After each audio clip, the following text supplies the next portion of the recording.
அழியட்டும் பெண்மை. தந்தை பெரியார். கணவன் மனைவி முறை ஜாதி முறையை விட கேடானது ஆகும். இத்திருமணத்தில் மணமகனாக இருக்கும் கலியமூர்த்தி சுயமரியாதை இயக்கத்திற்கு செல்லப்பிள்ளை ஆவார்.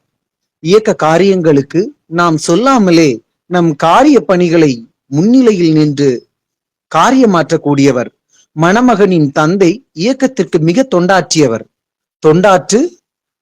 தொண்டாற்றுபவர் ஆவார். மணமகன் அரசாங்க பணியில் உள்ளவர். இனி அதிகமாக இயக்க காரியங்களில் ஈடுபடாமல் ஆதரவு தருவதோடு நிறுத்திக் கொள்வது நலம் என்றே கருதுகிறேன். ஏன் இப்படி சொல்கிறேன் என்றால், எங்காவது வேறு உத்தியோகத்தில் பார்ப்பான் இருப்பான்.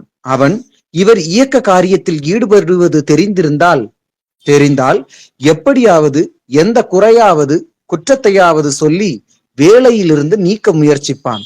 அதற்கு இடமில்லாமல் நடந்து கொள்ள வேண்டும். பொதுவாக நம் நாட்டின் திருமணம் என்றால் பெண்ணாயிருந்தால் வேலைக்காரி, ஆணாயிருந்தால் எஜமான். இத்தத்துவத்தின்படிதான் உலகமெங்கும் திருமணம் நடைபெறுகிறது. சாதாரணமாக நம் நாட்டில் கல்யாணம் இல்லாமல் ஆண்கள் சமாளித்துக் கொள்ளலாம், பெண்களால் முடியாது. ஏன் பெண்களால் முடியாது என்றால், என்ன இவ்வளவு வயசாச்சு இன்னும் கல்யாணம் பண்ணாமல் இருக்கிறீர்கள் என்று கண்டவரெல்லாம் கேட்பார்கள். அதற்காகவாது கல்யாணம் செய்ய வேண்டியவர்கள் ஆகிறார்கள். பெண்கள் அடிமைகளாகத்தான் இருக்க வேண்டும் என்பதுதான் நம் கடவுள், மதம், சாஸ்திரங்கள் எல்லாம் ஆகும். அடுத்து மக்களை பல சடங்குகளை செய்து அதன் மூலம் மடையர்களாக்குவது மற்றும் ஜோசியம், ஜாதகம், பொருத்தம் பார்ப்பது, சாமி கேட்பது எல்லாமே மனிதனை மடையனாக்க பார்ப்பனரால் ஏற்பாடு செய்யப்பட்டதே ஆகும். தமிழனுக்கு இந்த முறையில் எதுவுமே சம்பந்தம் கிடையாது. இது போன்ற முறை இருந்தது என்பதற்கு தமிழில் எந்த இலக்கியத்திலுமே சான்று இல்லை. ஜாதி முறையை விட கேடு இந்த கணவன் மனைவி முறையாகும். பறையன், சக்கிலி கூட மேல் ஜாதிக்காரன் சொல்வதை கேட்காமல் நீ போ சாமி, என்னால் முடியாது என்று சொல்லிவிட்டு போய்விடலாம். ஆனால் ஒருத்தன் மனைவி அதுபோல் சொல்ல முடியாது. சொன்னால் கணவன் அவளை கொலை கூட செய்வான். இதுபோல நடக்கின்றன. தினசரி பத்திரிகையில் நான் தவறாமல் எங்காவது ஒரு நிகழ்ச்சி பெண் ஆனால் கொலை செய்யப்படும் செய்தி வந்த வண்ணம் இருக்கிறது. இதுவரை பழைய முறையில் செய்யப்பட்டதால் என்ன பலனடைந்து விட்டார்கள்? மற்ற மக்கள் எப்படி நடந்து கொள்ள வேண்டும் என்பதற்காக எடுத்துக்காட்டாக நடந்து கொண்டவர்கள் என்று சொல்லப்படும் சீதை, கண்ணகி, திரௌபதி இவர்கள் கதைகளை பார்த்தாலே தெரியுமே. பெரிய ஜோசியனை எல்லாம் வைத்து நேரங்காலம் பொருத்தம் பார்த்து செய்யப்பட்டதுதானே இவர்கள் திருமணம். இவர்கள் என்ன சிறந்த வாழ்வு வாழ்ந்து விட்டனர். இதனை மக்கள் சிந்திக்க வேண்டும். மனித சமுதாய வாழ்வே முட்டாள்தனத்தை அடிப்படையாக கொண்டதுதான். ஆடு, மாடு, நாய், மலம் இவற்றை விட இழிவானதாக கருதப்படுகிறது மனித சமுதாயம். நாயை தொடலாம், ஆடு, மாடு, நாய், மலம் இவற்றை தொடலாம். ஆனால் ஒரு மனிதனை தொட்டால் அவன் கட்டிய துணியோடு குளிக்க வேண்டும் என்பது ஜாதித்தன்மையாக இருக்கின்றது. இதைவிட கொடுமை, ஒரு பெண் ஒரு ஆணை தொட்டால் அவளை கொல்ல வேண்டும் கொள்கிறான். பெண்ணை அவ்வளவு இழிவாக்கி அடிமையாக்கி ஆண் தனக்கே உரிமை பொருளாக வைத்திருப்பதே காரணமாகும். அதன் அறிகுறிதான் இந்த தாலியாகும். இது பெண்ணை அடிமையாக்குவதன் சின்னமாகும், முண்டச்சியாக்கும் சின்னமாகும், அணியப்படுவதே ஆகும். அந்த தன்மை அடிப்படையாக கொண்ட தாலி அணிவதை தவிர்த்தது அறிவுடைமையாகும். இதனால் எந்த கேடும் ஏற்படவும் இல்லை. பலர் தாலி அணியாமலே நல்வாழ்வு வாழ்கின்றார்கள். வாழ்த்து கூறுவதால் எந்த பலனும் கிடைக்காது. ஒரு சந்தோஷத்தை தெரிவிப்பதற்கான முறையே தவிர வேறில்லை. வெள்ளைக்காரன் நான் ஆசைப்படுகிறேன்,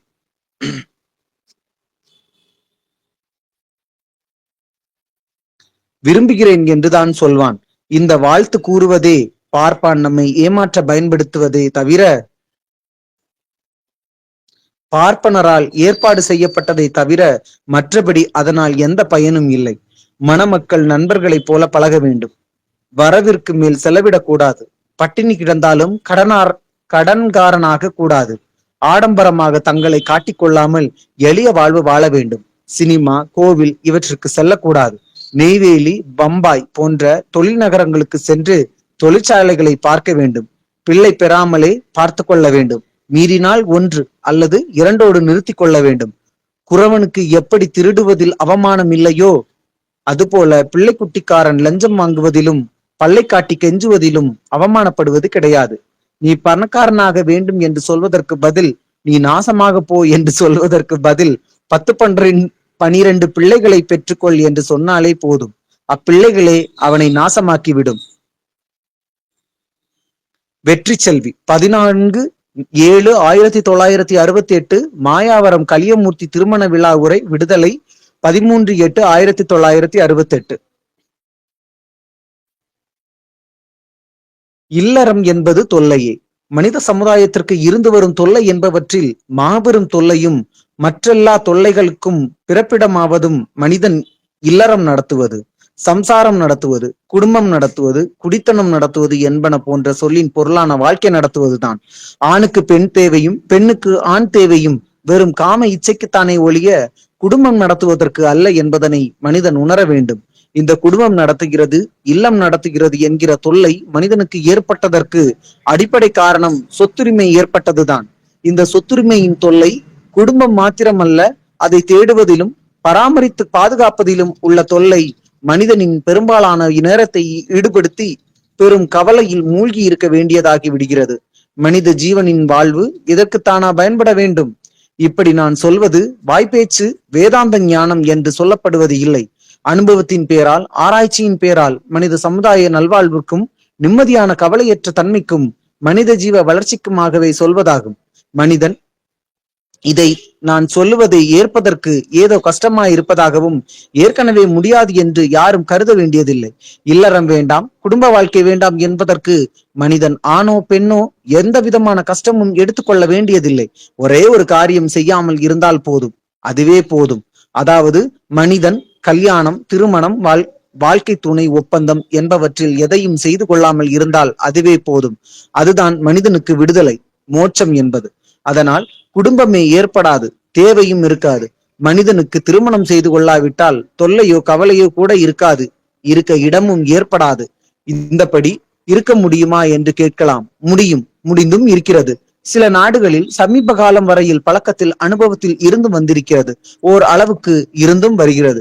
எங்கே என்றால் மலையாளத்தில் நாயர் வகுப்பில் சம்பந்த முறை என்ற தத்துவத்தில் இருந்து வருகிறது. ஒரு பெண் எந்த நேரத்தில் வேண்டுமானாலும் தனது காதலனை வரவேண்டாம் என்று சொல்லிவிடலாம். அதுபோலவே ஓர் ஆண் எந்த நேரத்தில் வேண்டுமானாலும் தன் காதலியிடம் போக்குவரத்தை நிறுத்தி கொள்ளலாம். இவர்கள் இருவருக்குள் குடும்ப தொல்லையோ, அதாவது பிள்ளைக்குட்டி சம்பந்தமான ஜீவனாம்ச தகராறோ, சொத்து தகராறோ ஏற்படுவது இல்லை, ஏற்படவும் வழி இல்லை. இந்த நிலை அங்கு வெகு சகஜமாக இருந்து வந்தது, சில குடும்பங்களில் இருந்து வருகிறது. சுருக்கமாய் சொல்ல வேண்டுமானால் அங்கு மக்களுக்கு, அதாவது மலையாளத்தில் கேரளால சொல்றாங்க, மக்களுக்கு ஆணுக்கும் பெண்ணுக்கும் அரசாங்க ஆதாரங்களிலும் சமுதாய வாழ்க்கை ஆதாரங்களிலும் தகப்பன் பெயருக்கு கலகமே இல்லை. ஒருவருக்கு ஒருவர் கேட்கவும் மாட்டார்கள், ஆதாரங்களில் குறிப்பதும் இல்லை. நிதி செய்தாலும் தகப்பன் பேர் யாரும் சொல்லுவதில்லை. இதன் பயனாக அவர்களது, அதாவது நாயர்களுடைய நாணயம், நேர்மை, ஒழுக்கம் மற்ற நாட்டார்களை விட சிறப்பானது, மேலானது என்று சொல்லலாம். இது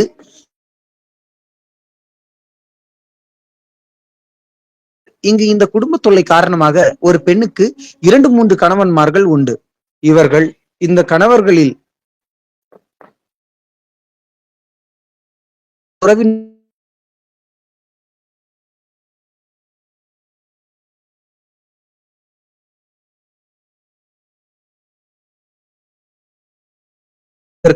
தாயார் பொறுப்பெடுத்துக் கொள்ள வேண்டும். ஆண்கள் சாப்பாடு உணவு விடுதிகளில் வைத்துக் கொள்ள வேண்டும். ஆண் இருப்பிடமாக வருவாய்க்கேற்ப லைன் வீடுகளில் 2 அறை அல்லது 3 அறைகளை வாடகைக்கு எடுத்துக்கொள்ள வேண்டும். பெண்களும் இப்படியே தான் இருக்க வேண்டும். பிள்ளைகள் பெறுவதை 2க்கு மேல் இல்லாமல் கட்டுப்பாடு செய்து கொள்ள வேண்டும். பிள்ளைகளுக்கு படிப்பு SSLC வரை சர்க்கார் கொடுத்து விடுகிறார்கள். பணம் கையில் மீதி இருக்குமானால் பேங்கில் போட்டு விட வேண்டும். காதலினிடத்தில் காதலுக்கு ஆக பணம் பெறக்கூடாது. தமது இஷ்டத்துக்கு கட்டுப்படுத்த வேண்டும் ஆணை. இந்த நிலையை 1932 நான் மேல் நாடுகளில் பலவற்றில் நேரில் பார்த்தேன். அதாவது பலருக்கு பாஸ்போர்ட் லவ் லேடி தான். குடும்பத்துடன் இருப்பவர்களும் உணவு விடுதியில் உணவு கொள்வதையும் வாடகை அறையில் தனித்தனியாய் வாழ்வதையும் பார்த்தேன். நம்மில் உள்ள பெரும் தொல்லைக்கு காரணம் காதலை இரண்டாக பிரித்து விட்டோம். சுதந்திர காதல் என்றும் அடிமை காதல் என்றும் பிரித்து விட்டோம். அதாவது கனவு என்றும் கற்பு என்றும். இந்த கற்பு அடிமை காதல் ஆரியர்களால் ஏற்பட்டதை ஒழிய நமக்கு இருந்திருக்கவே முடியாது. ஏனென்றால் அந்த அடிமை காதல் முறை நம்முடையதாகவே தோன்றவில்லை. ஏனெனில் நமக்கு அந்த அடிமை காதலுக்கு அவசியமே இல்லை. ஆண் பெண் சரிநிகர் சமமாக இருந்தவர்கள். இதுதான் இயற்கையும் சுதந்திரமாகும். ஆகவே பெண்களை அடிமைப்படுத்துவதுதான் கற்பு அடிமை காதலாகிவிட்டது. இதனால் ஆண் பெண் இருபாலருக்கும் தொல்லை, துன்பம் மனித சமுதாயத்தை உழவன் கை மாடுகள் போல ஆக்கிவிட்டது. ஆகவே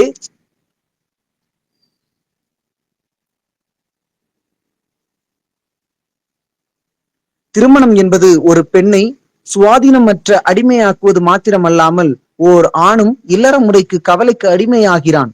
தன்னை பலி கொடுத்து விடுகிறான். இதனால் மனித வளர்ச்சி, உலக வளர்ச்சி பெருமளவிற்கு தடைபட்டு விடுகிறது. ஜீவனும் துக்க சாகரத்தில் அழுந்தி கிடக்க நேரிடுகிறது. நான் சொல்லுகிறேன், இந்த சுதந்திரத்திற்கு பெண்கள் இசைய மாட்டார்கள். அவர்களுக்கு ஓர் எஜமான் இல்லாவிட்டால் ஆடை நழுவுவது போன்ற உணர்ச்சி இருக்கும். ஆனால் ஆண்கள் கண்டிப்பாய் திருமணம், வாழ்க்கை துணை ஒப்பந்தம் செய்து கொள்ளக்கூடாது. ஆண்கள் மாத்திரம் நன்றாக படித்து வாழ்க்கைக்கு போதுமான நல்ல வருவாயுடன் வாழ்ந்தால் அதற்கேற்றபடி பெண்கள் போட்டி போட்டு கொண்டு வந்து சுகம் கொடுத்து சுகம் பெற்றுக்கொண்டு போவார்கள். ஒரு 10-20 பேரிடையில் இப்பழக்கம் ஏற்பட்டால் இது பரவிவிடும். யாரும் தவறாக கொள்ள மாட்டார்கள். சுயநலமற்ற பொது தொண்டுக்கு ஏராளமான மக்கள் ஏற்படுவார்கள். மக்களுக்கு நிபந்தனையற்ற பகுத்தறிவு வளர்ச்சி ஏற்பட முடியும். அதனால் ஆயுள் வளரும். நாட்டில் மக்களிடம் சமுதாயத்தில் ஒழுக்கமும் நாணயமும் நேர்மையும் பரவும். சாகும் போதும் கவலையற்று சாவான். இன்று மக்களிடையில் காணப்படும் அல்ப சுபாவம் எல்லாம் மறைந்து ஒளியும். அச்சம், நாணம், மடம், பயிர்ப்பு சமுதாயம் ஆகிய பெண்கள் சமுதாயம் பேரறிஞர் சமுதாயமாக உயரும். விஞ்ஞான தத்துவத்தின்படி பார்த்தால் இவ்வாழ்வில் பெண் மாத்திரம் அடிமை அல்ல, ஆணும் அடிமையே ஆவான். இல்லறம் என்றாலே சுதந்திரமற்ற வாழ்வு என்பதுதான் தத்துவம். ஞாயிறு மலர், விடுதலை 2/3/1969. மத்தவங்க யாராவது படிக்க முடியுமா பிளீஸ்?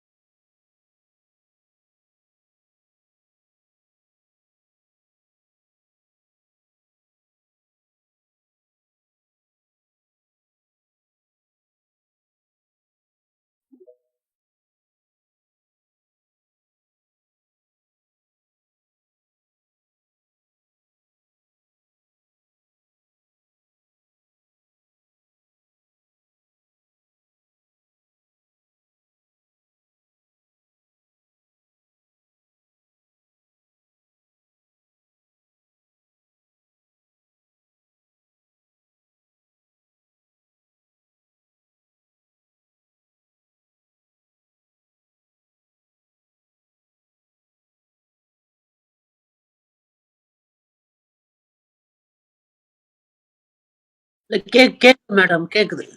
எனக்கு கேக்குது.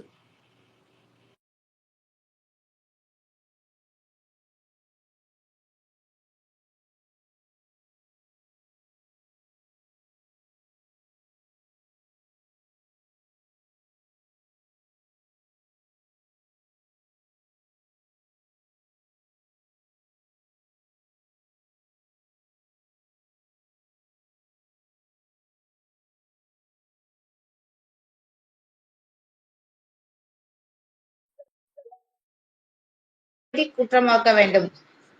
நான் மனித சமுதாய பெரும் மாற்றத்தை ஏற்படுத்த வேண்டுமென்று ஆசைப்படுபவன். நம் சமுதாயத்தை திருத்த வேண்டுமென்று பாடுபடுபவன். உலகிலுள்ள மற்ற சீவராசிகளின் அறிவை விட மனிதனின் அறிவிற்கு பேதம் உயர்வு இருக்கிறது. மற்ற ஜீவனை விட உயர்ந்த அறிவு பெற்ற மனிதன் மற்ற ஜீவராசிகளை விட எதில் உயர்ந்தவனாக, கவலையற்றவனாக இருக்கிறான் என்று நான் சிந்திக்கும் பொழுது, மனிதனிலும் இது போன்ற வாழ்வு கிடையாது. இல்வாழ்விற்காக மனிதன் தன் வாழ்நாள் பூராவும் கவலை உடையவனாக இருக்க வேண்டியிருக்கிறது. திருமண முறை என்பது மனித ஜீவனுக்கு கேடானது. அறிவோடு சிந்தித்தால் தேவையற்றதேயாகும். மனிதன் மற்ற ஜீவன்களை விட அறிவுடைய ஜீவன். ஆனால் அதற்கேற்ப நம்மிடம் எந்த அறிகுறியும் இல்லை. மனிதனுக்கு இல்வாழ்க்கை தன்மை என்பது எதற்காக? என்ன அவசியம்? மனிதனுக்கு புத்தி இருப்பதற்கு இதுதானா பலன்? பெண்களுக்கு எதற்காக எஜமான் வேண்டும்? எஜமான் புருஷன் இல்லாமல் பெண்களால் வாழ முடியாதா? சாதாரணமாக கரடி, புலி, சிங்கம் இவையெல்லாம் மனிதனை விட பலம் பொருந்தியவை. அவற்றிற்கு இல்லாத இல் வாழ்க்கை முறை மனிதனுக்கு மட்டும் ஏன்? அதிக புத்தி இல்லாததனாலே என்று சொல்லலாம். அதிக புத்தி இல்லாத அவை கவலையற்று இருக்கும் பொழுது அதிக புத்தியுட மனிதன் அறிவு, மானம் இவையெல்லாம் விட்டு குடும்ப வாழ்வு வாழ வேண்டிய அவசியம் என்ன என்பதை சிந்திக்க வேண்டுகிறேன். இது இன்று பலருக்கு வியப்பாக இருக்கலாம். ஆனால் இன்னும் 30 அல்லது 50 ஆண்டுகள் போனால் இந்த நிலை ஏற்படத்தான் போகிறது. இதை யாரும் தடுக்க முடியாது. கணவனும் மனைவியுமாக வாழ்கின்ற வாழ்க்கை தான் ஆணுக்கும் பெண்ணுக்கும். வாழ்வு என்பது எதற்காக? ஆணுக்கு மனைவியும் பெண்ணுக்கு புருஷனும் எதற்காக தேவை? இவை இரண்டும் இல்லாததால் என்ன கெட்டுவிடும்? சாதாரணமாக ஆட்டை எடுத்துக்கொண்டால் ஆண் ஆடு எல்லாம் மனிதனுக்கு உணவாக வேண்டியது, பெண் ஆடெல்லாம் குட்டி போட்டாக வேண்டியது என்பது தானே. அதுபோல தானே ஆண் உழைக்கவும் பெண் குட்டி போடவும் சோறு சமைக்கவும் என்றும் இருக்கிறது. ஒரு பெண் எதற்காக ஆணுக்கு அடிமையாக இருக்க வேண்டியது? உலக ஜனத்தொகையில் சரி பகுதியாக இருக்கும் பெண்கள் ஆண்களுக்கு அடிமையாக இருக்க வேண்டியதுதான் அவர்கள் பகுத்தறிவு பெற்றிருப்பதற்கு பயனா? ஒருத்தனை ஒருத்தன் அடிமை கொண்டால் சட்டப்படி குற்றம் என்கின்றோம். ஒருவனை ஒருவன் தொட்டால் தீண்டாமை என்று சொல்லுவது சட்டப்படி குற்றம் என்றிருக்கும் போது ஒரு பெண்ணை நிரந்தர அடிமையாக்க கூடிய திருமணம் சட்டப்படி குற்றமாக்கப்பட வேண்டியதுதானே நியாயமாகும். இல்வாழ்க்கை, குடும்பம் என்பதெல்லாம் மனிதன் காட்டு மிராண்டியாக இருந்த காலத்தில் இருந்திருக்கலாம். இன்றைக்கு ஏன் இந்த தொல்லை? இதை அறிவுள்ள மனிதன் சிந்திக்க வேண்டாமா?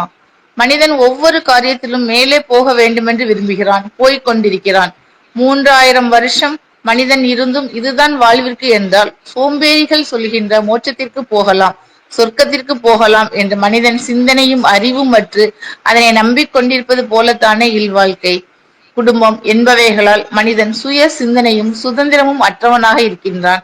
வள்ளுவன் மேலே எனக்கு கோபம் வந்ததற்கு காரணமே அவன் இல்வாழ்வு வாழ வேண்டும் என்று கூறியதில்தான். எதற்காக அறிவுடைய மனிதனுக்கு இல்வாழ்வு? அதனால் மனிதன் அடைந்த பலன் என்ன? இல்வாழ்வு, குடும்பம் என்று இப்படியே 1000 வருஷத்திற்கு இருந்து பலன் என்ன? உன்னால் ஆனதென்ன? உன்னுடைய அறிவிற்கு என்ன பயன்? மனித ஜீவனுடைய நிலை இதுதானா? இதற்கு மேலே போகிற அறிவு நமக்கு இல்லாததனாலே மோட்சம்தான் நரகம்தான் என்று இருப்பதாலே கோயிலை கட்டி கொண்டு போகிறான். மனிதன் என்றால் நாணம், மோட்சம் வேண்டும் என்கின்றான். அவை என்னடா என்றால் அவை உனக்கல்ல ஞானிகளுக்கு என்கிறான். உனக்கு புரிந்து கொள்ள முடியாது என்கிறான். குறைந்த அளவு ஒழுக்கத்தோடு நாணயத்தோடு வாழ வேண்டும் என்றதில்லையே. பெண்ணாக பிறந்தால் கணவனுக்கு தொண்டு செய்ய வேண்டும், குட்டி போட வேண்டும், தன் அறிவை பயன்படுத்தக் கூடாது. ஆணாக பிறந்தால் அவன் மனைவியை, பிள்ளை குட்டியை காப்பாற்ற வேண்டும். இதுதான் அவனுக்கு வாழ்க்கை சிந்தனையாக இருக்கிறது. மதம், கடவுள், இலக்கியம், மோட்சம் இவை நம் அறிவை கெடுத்து விட்டன. மனித சமுதாயம் அறிவோடு வாழ வேண்டியது, சுதந்திரத்தோடு வாழ வேண்டியது, புது வாழ்வு மலர வேண்டியது என்கின்ற எண்ணம் எவனுக்குமே தோன்றுவது கிடையாது. மனித சக்திக்கு மேல் ஒரு சக்தி இருப்பது என்பது பித்தலாட்டம். இனி இந்த குடும்ப வாழ்வு, இல்லற வாழ்வு என்பதை சட்டப்படி குற்றமாக்க வேண்டும். தமிழில் வள்ளுவனுக்கு மேலே அறிஞன் இல்லை, புலவன் இல்லையே. 2000 வருஷங்களாக வேறு எந்த அறிவாளியும் தோன்றவே இல்லையே. ஒரு தாயுமானவர், பட்டினத்தார், ராமலிங்கம் என்பவரெல்லாம் பழைய குப்பையை பாடிவிட்டு சென்றவர்களானே தவிர பகுத்தறிவாதிகள் அல்லவே. நான் பகுத்தறிவாதி என்று யாரை சொல்கிறேன் என்றால், நாம் சொல்லுவதை துலுக்கரும் ஏற்றுக்கொள்ள வேண்டும், கிறிஸ்தவரும் ஏற்றுக்கொள்ள வேண்டும், மற்றவனும் ஏற்றுக்கொள்ள வேண்டும். அப்படிப்பட்ட கருத்தை சொல்பவன் தான் பகுத்தறிவாதி ஆவான். நான் திருமணம் கூடாது என்று சொல்கின்றேன். இதில் யாருக்கும் கருத்து வேறுபாடு இருக்க நியாயம் இல்லையே. எனவே நாம் புதிய உலகத்தை உண்டாக்கி கொள்ள வேண்டும். 3000 ஆண்டு காலமாக ஒரே நிலையில் காட்டுமிராண்டி தன்மையில் இருந்து கொண்டிருக்கின்றோம். ஒரு துறையில் மட்டுமல்ல, அரசியலில் அப்படித்தான், சமுதாய துறையில் அப்படித்தான். எவ்வளவு உயர்ந்ததாக இருந்தாலும் பழமையை தள்ளிவிட வேண்டும், புதுமையை ஏற்றுக்கொள்ள முன்வர வேண்டும். நம் மனிதர்கள் மற்ற ஜீவன்களை விட உயர்ந்த அறிவு இருக்கிறது. அதை பயன்படுத்தி சூழ்நிலைக்கேற்ப நம்மை மாற்றிக்கொள்ள முன்வர வேண்டும். அதுதான் அறிவு பெற்றதற்கு பயனாகும். 23/4/1969 தஞ்சை திருமண விழா உரை. விடுதலை. 2/5/1969. அத்தியாயம் 20. நாணயக்கேடு ஒழுக்கக்கேடிற்கு அதிகமான பிள்ளைகள் பெறுவதே காரணம்.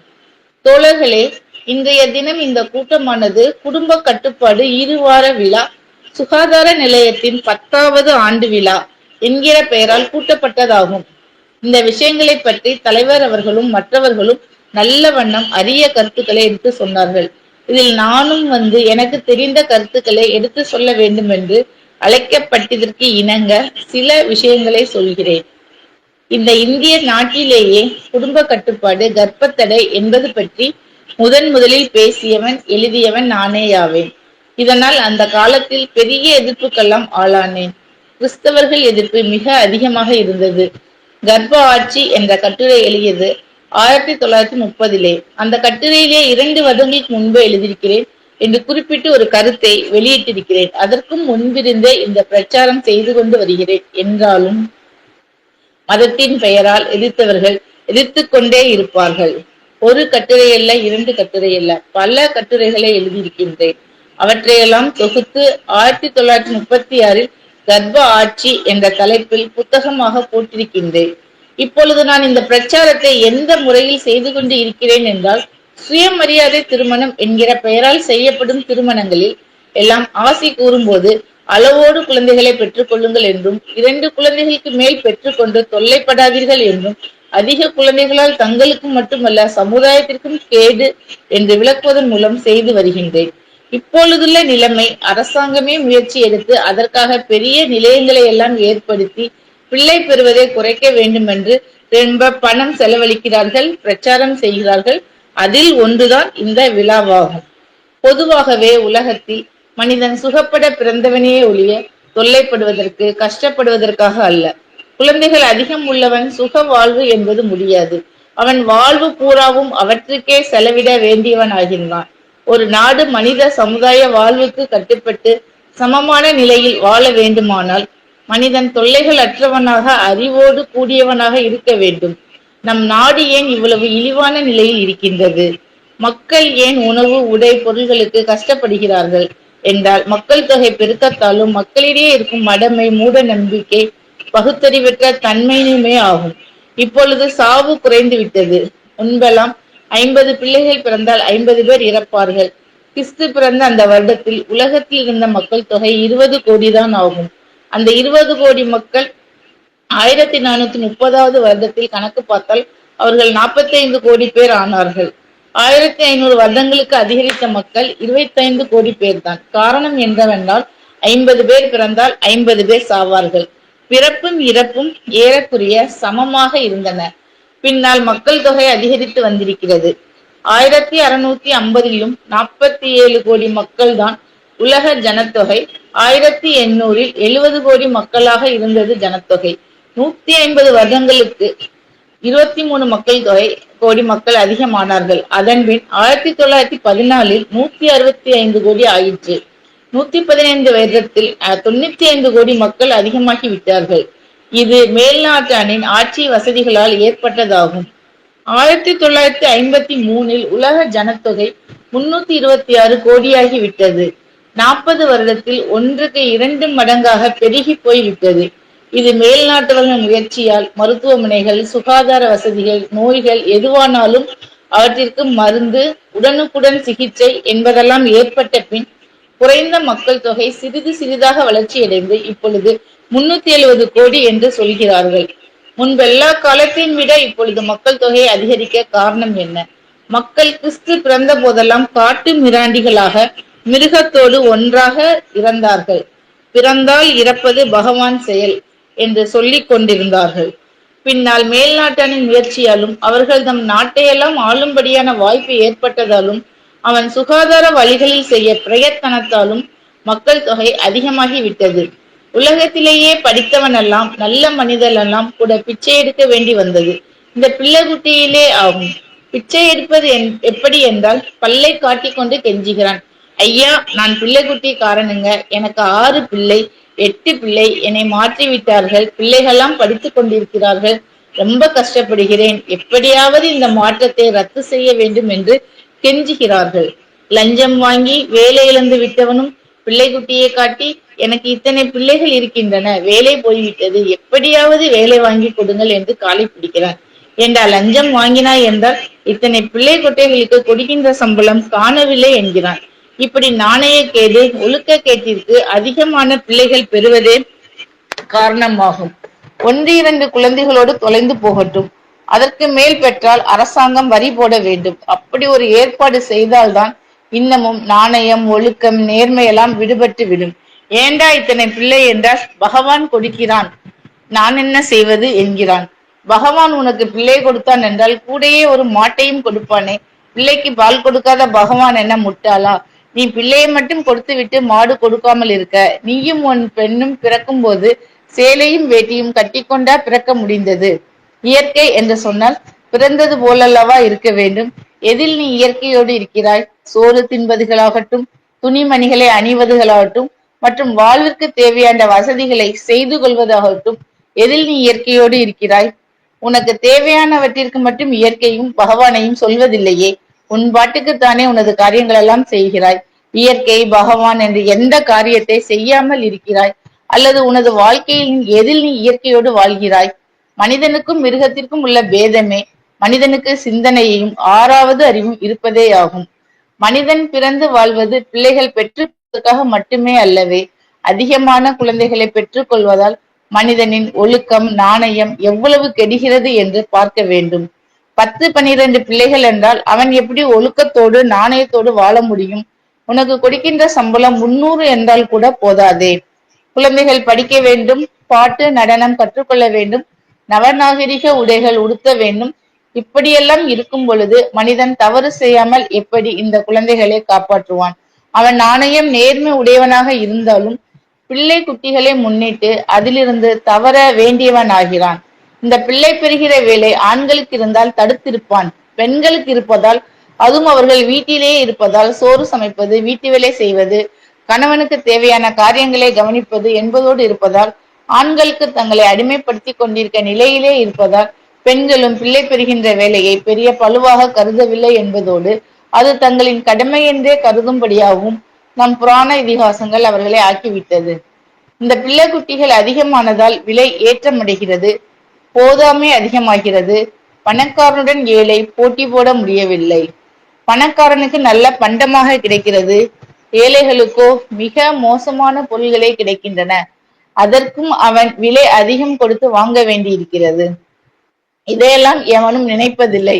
விலை அதிகமானதால் உடனே அரசாங்கத்தை குறை கூறுகிறானே தவிர தன்னிடமிருக்கின்ற குறையை எண்ணுவது இல்லை.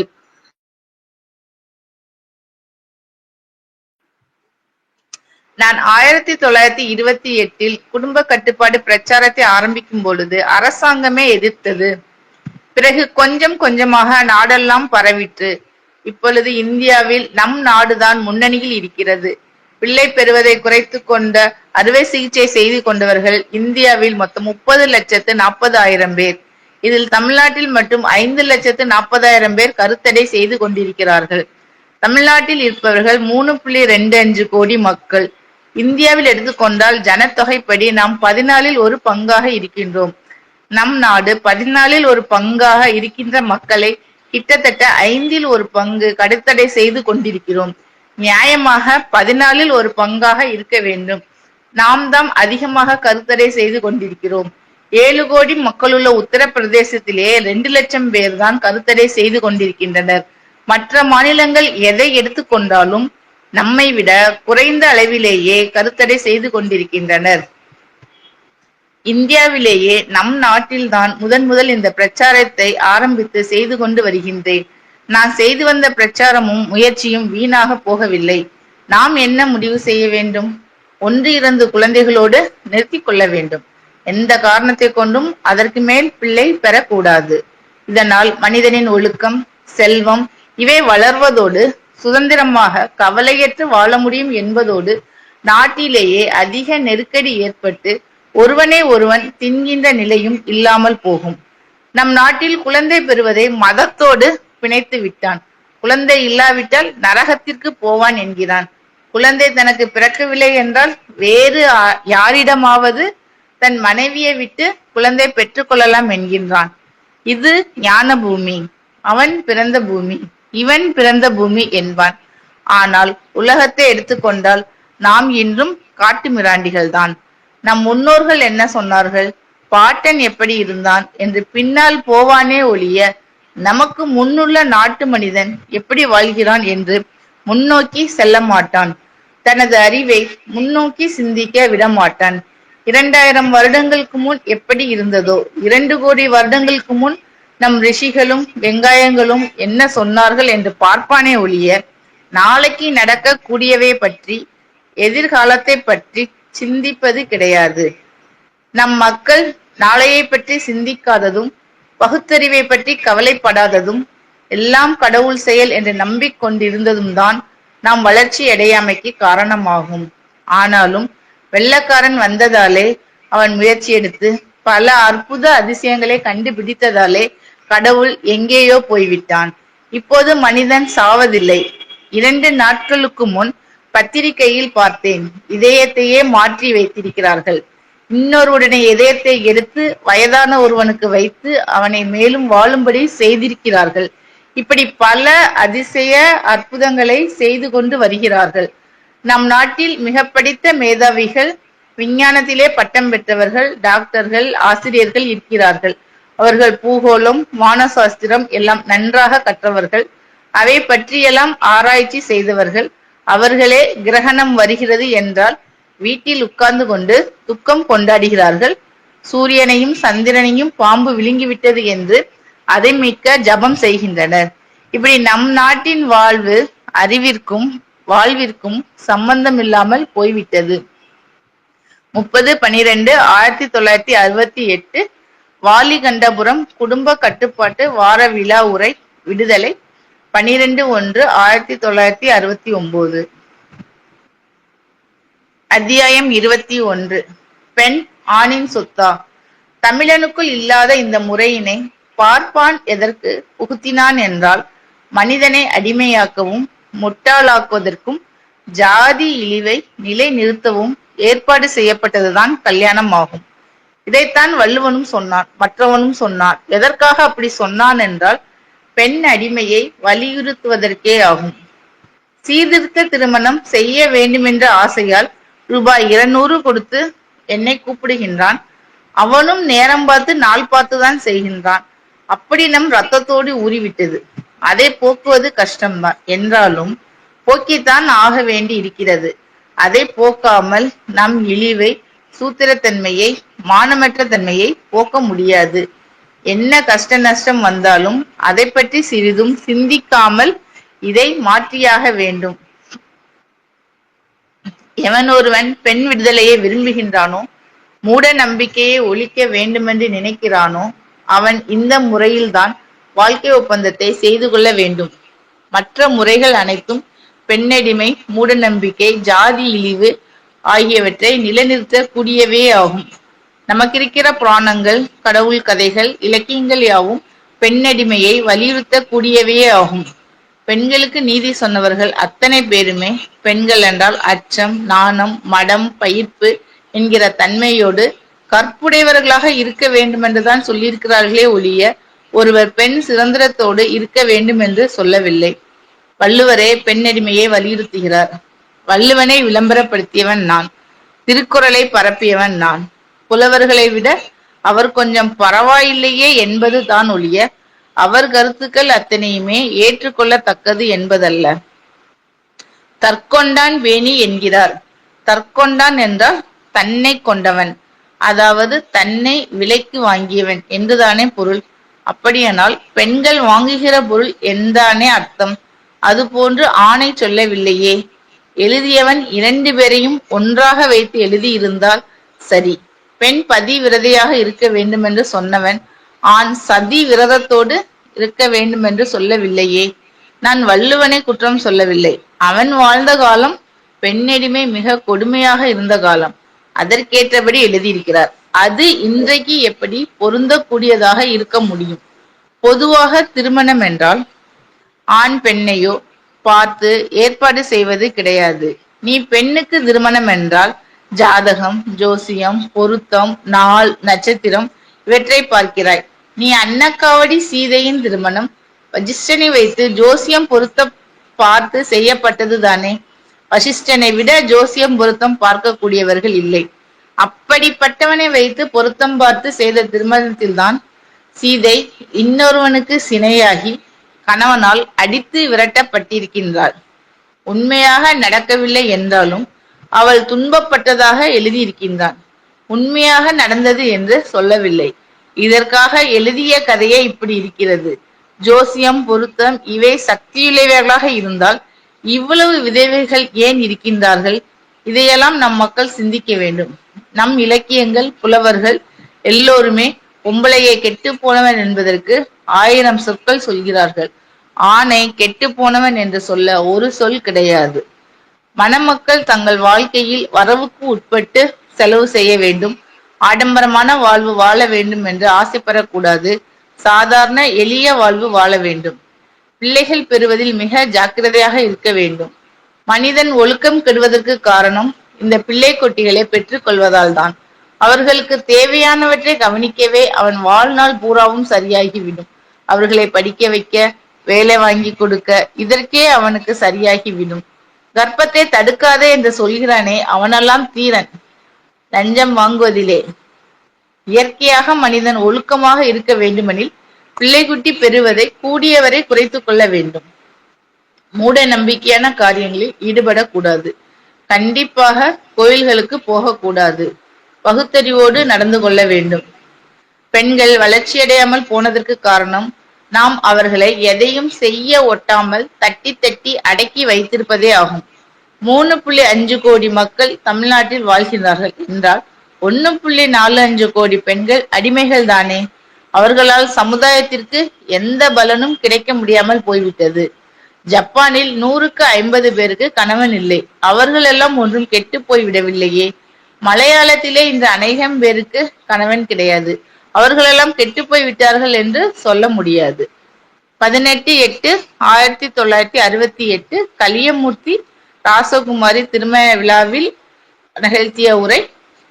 விடுதலை 21/9/1968 பிரசுரமாயிருக்கிறது. அடுத்த அத்தியாயம் 22. இந்து மதத்தை எதிர்க்காத பெண் விடுதலை பேச்சுக்கள் அடிமைத்தனமே.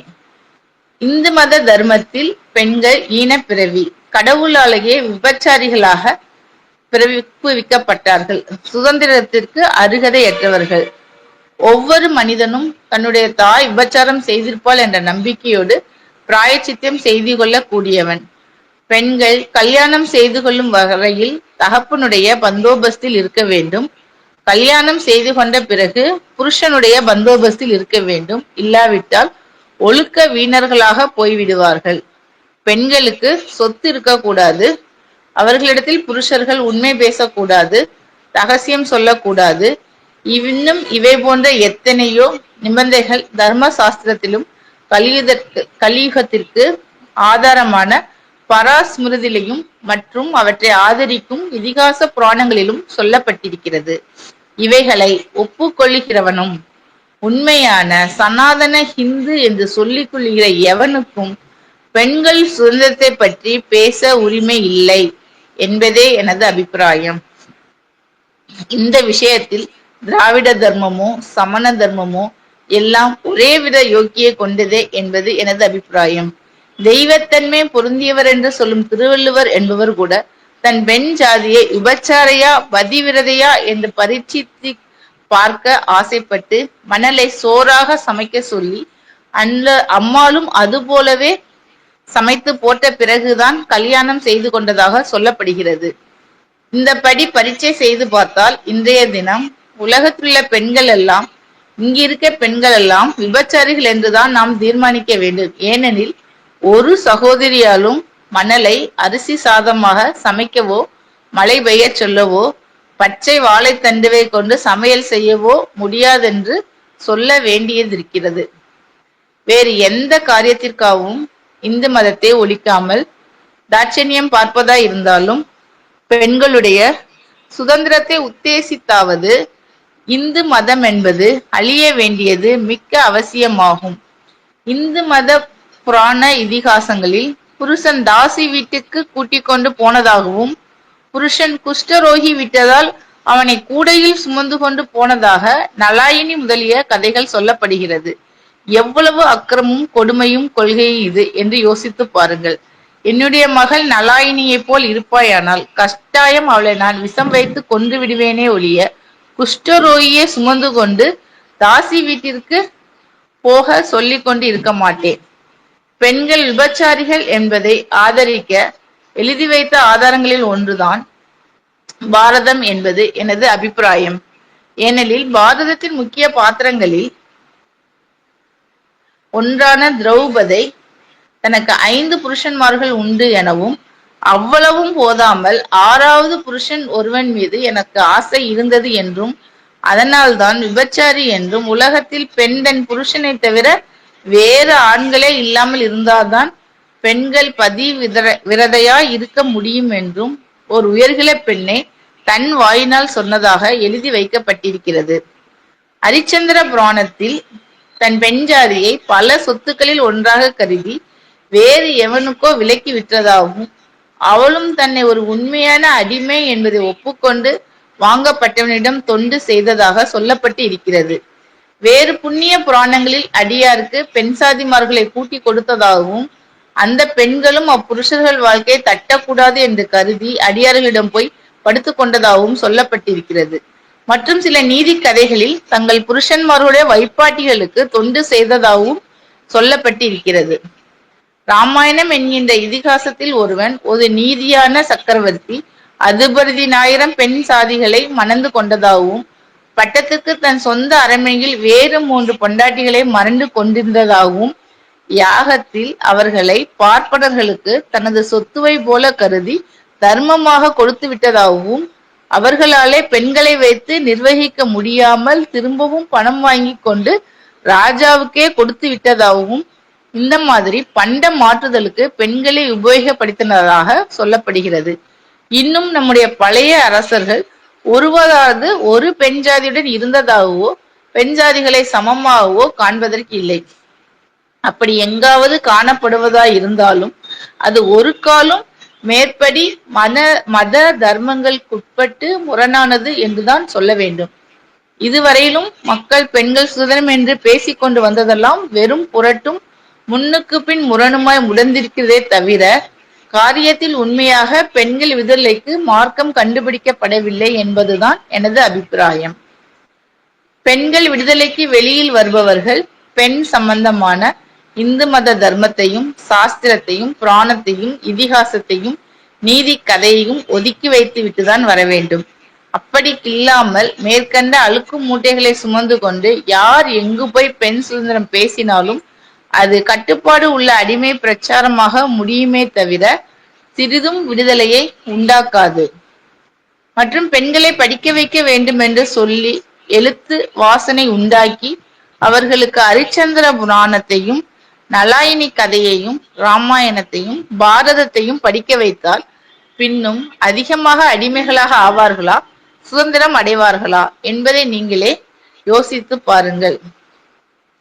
31/5/1930 கள்ளிக்கோட்டை SNDP யோகம் தீயர் மாநாட்டு உரை குடியரசு 8/6/1930 இதழில் பிரசுரிக்கப்பட்டது. அத்தியாயம் 23 இலக்கியங்கள் பெண்களை அடிமைப்படுத்துகின்றன. மணமக்களின் பெற்றோர்கள் இந்நிகழ்ச்சியை இம்முறையில் அமைத்ததோடு என்னையும் அழைத்து நடத்தி கொடுக்க வேண்டுமென்று கேட்டுக்கொண்டதற்கு எனது நன்றியினை தெரிவித்துக் கொள்கிறேன். இந்த நிகழ்ச்சியானது இதுவரையில் நம்மிடம் நிகழ்ந்து வந்த நிகழ்ச்சிகளுக்கு முற்றிலும் மாறான தன்மையில் அமைக்கப்பட்டிருக்கிறது. பழைய நிகழ்ச்சியினை மாற்ற வேண்டிய அவசியம் ஏன் ஏற்பட்டதென்றால், பழைய நிகழ்ச்சியானது மனிதத்தன்மைக்கு ஏற்றதாக இல்லாமல் பெண்களை அடிமைப்படுத்தவும், மனிதனை காட்டு மிராண்டியாக்கவும், ஜாதி இழிவு அடிமையை நிலைநிறுத்தவும், பொருத்தமும் சம்பந்தமும் அற்ற சடங்குகளோடு விவாகம், தாராமுகூர்த்தம், கன்னிகாதானம் என்ற பெயரால் நடைபெற்று வந்தது. அரசாங்கத்திலும் மதத்திலும் சமுதாயத்திலும் ஆதிக்கம் பெற்றிருக்க பார்ப்பனர் தங்கள் ஆதிக்கம் நிலைத்திருக்க வேண்டும் என்பதற்காக பெரும்பான்மையான மக்களை மடமையில் ஆழ்த்தி அவர்களை அறிவு பெற ஒட்டாமல் தடுத்து அவர்களை பகுத்தறிவற்ற மடையர்களாக செய்து தங்களின் ஆதிக்கத்தை நிலைநிறுத்திக் கொண்டார்கள். மக்களிடம் அறியாமையை நிலைநிறுத்த வேண்டுமானால் அவர்களிடம் மூட நம்பிக்கைக்காரர்களாக்கினால் தான் முடியும் என்பதை உணர்ந்த பார்ப்பனர்கள் மக்களிடையே மூட நம்பிக்கையினை புகுத்தினார்கள். கடவுள் மத சாஸ்திரங்கள் மூலம் புகுத்திவிட்டார்களா பயந்து கொண்டு மக்கள் அதை பின்பற்றி வரலாயினர். இது மாற வேண்டும் என்று இந்தியாவிலே எவரும் கருதவில்லை, முயற்சிக்கவும் இல்லை. சுயமரியாதை இயக்கம் தோன்றிய பின்தான், அதுவும் சமூகத்தில் சரி சமமான பெண்கள் ஆண்களுக்கு எதற்காக அடிமைப்பட்டு கிடக்க வேண்டும் என்று கேட்க ஆரம்பித்த பின்தான் கொஞ்சம் கொஞ்சமாக மாற ஆரம்பித்தது. 42 வருடங்களாக சுயமரியாதை இயக்கம் மனிதனின் அறிவிற்கேற்ற சுதந்திரக்கேற்ற எல்லா வாய்ப்புகளும் பெண்களுக்கு இருக்க வேண்டும் என்று பாடுபட்டதின் காரணமாக பெண்களுக்கு ஆண்களைப் போல சமுதாயத்தில் எல்லா உரிமைகளும் இன்று வழங்கப்பட்டிருக்கின்றன. பெண்கள் அடிமைகள் அல்ல, ஆண்களைப் போன்று சம உரிமை உடையவர்கள் என்பதை நிலைநிறுத்தவே இம்முறையாகும். ஆதிக்கம் பார்ப்பான் கையில் இருந்தாலும் அவன் கையிலிருந்து மாறினாலும், பார்ப்பன அடிமைகளான காங்கிரஸ்காரன் கைக்கு ஆதிக்கம் போனாலும், 10,000 கணக்கான திருமணம் நடைபெற்றாலும் இதுவரை இத்திருமணம் சட்டப்படி செல்லுபடியாகாமலே இருந்தது. இப்போது பொதுமக்களால் தேர்ந்தெடுக்கப்பட்டு ஆட்சிக்கு வந்தவர்கள் சுயமரியாதைக்காரர்களும் திராவிட கழகக்காரர்களுமாய் இருந்த தமிழர்களுடைய ஆட்சியானது ஏற்பட்டதால் இத்திருமணமானது சட்டப்படி செல்லும் என்று சட்டம் இயற்றியுள்ளதோடு இதுவரை இம்முறையில் நடைபெற்ற திருமணங்களும் செல்லுபடியாகும் என்று சட்டம் இயற்றி உள்ளது. சுயமரியாதைக்காரர்களாக நமக்கு மகிழ்ச்சி அளிக்க கூடியது என்பது இதை செய்த இந்த அரசை ஆதரிப்பது உண்மையான சுயமரியாதைக்காரர்களின் கடமையும் ஆகும். பொதுவாக பெண்கள் தங்களுக்கு திருமணமானால் தாங்கள் ஒரு ஜீவன் என்பதையே மறந்துவிட வேண்டும், சுற்றத்தாரை மறந்துவிட வேண்டும். எது செய்வதானாலும் தன் கணவனை கேட்டு செய்ய வேண்டும். கணவனின் மனம் கோணாமல் அவன் சொல்படி கேட்டு அவனுக்கு அடிமையாக இருந்து ஏவல் செய்ய வேண்டும். அவன் அடித்தாலும் உதைத்தாலும் பட்டுக்கொண்டு அவனுக்கு அடங்கி நடக்க வேண்டும். எதற்காக ஒரு பெண் தன் சுதந்திரத்தை இழந்து அடிமையாக இருக்க வேண்டும் என்பது பற்றி எவனுமே இதுவரை சிந்திக்கவில்லை என்பதோடு, பெண்கள் இப்படி நடந்து கொள்வதால் அவர்களின் பதிவிரதா தன்மையாகும் என்று எழுதியும் வைத்துவிட்டான். பெண்கள் அறிவற்றவர்களால் ஆனதால் அவர்களும் இப்படி நடந்து கொள்வது தங்களின் கடமை என்றே கருதி நடந்து வந்தனர். முதலாவது, இங்குள்ள தோழர்கள் நான் சொல்பவற்றையெல்லாம் நம்ப வேண்டுமென்று சொல்லவில்லை. எத்தனையோ கருத்துக்களில் இதுவும் ஒரு கருத்து என்று கருதி சிந்தியுங்கள். இதில் ஏற்றுக்கொள்ளத்தக்க கருத்து என்று உங்களுக்கு தோன்றுவதை ஏற்று நடவுங்கள் என்று கேட்டுக்கொள்கிறேன். அநேகம் பேருக்கு நான் சொல்லுவது அதிசயமாக இருக்கலாம், ஆச்சரியமாக இருக்கலாம், கலவரமாக கூட தெரியலாம். இறுதி வரை நீங்கள் நம்பி கடைபிடித்து வந்தவைகளுக்கு முரணாக நேர்மாறாக இருக்கலாம். எனக்கு தோன்றிய கருத்தினை கூறுகின்றேன். ஏற்க முடிந்தால் ஏற்றுக்கொள்ளுங்கள், இல்லாவிட்டால் தள்ளிவிடுங்கள். பெண்களை அடிமைப்படுத்தும் கொடுமை இம்முறையில் ஒழியவில்லை என்றால் திருமணமே சட்டப்படி குற்றமாக்கப்பட வேண்டும். யோக்கியமான முறையிலே உரிமை இல்லை என்றால் சட்ட விரோதமாக்க வேண்டும். உலகிலே இருக்கிற எல்லா ஜீவராசிகளைப் போலவும் தான் மனிதனும். மற்ற ஜீவராசிகள் எப்படி நடந்து கொள்கின்றனவோ அது போன்றுதான் மனிதனும் நடந்து கொள்கின்றான். பொதுவாக ஆண் ஜீவன்கள் உணர்ச்சிக்கு ஆளாகும் பொழுது பெண் ஜீவனை கொண்டு திணித்துக் கொள்ளுமே தவிர குட்டி போட வேண்டுமென்று கருதுவது கிடையாது. ஜீவராசிகளில் அதிகமான அறிவு என்பதான பகுத்தறிவுடைய மனித ஜீவன் மட்டும்தான் பெண்ணை தனக்கு அடிமையாக கொண்டிருக்கின்றான். மற்ற எந்த ஜீவனும் இதுபோல பெண்ணை அடிமையாக்கி கொள்வது கிடையாது.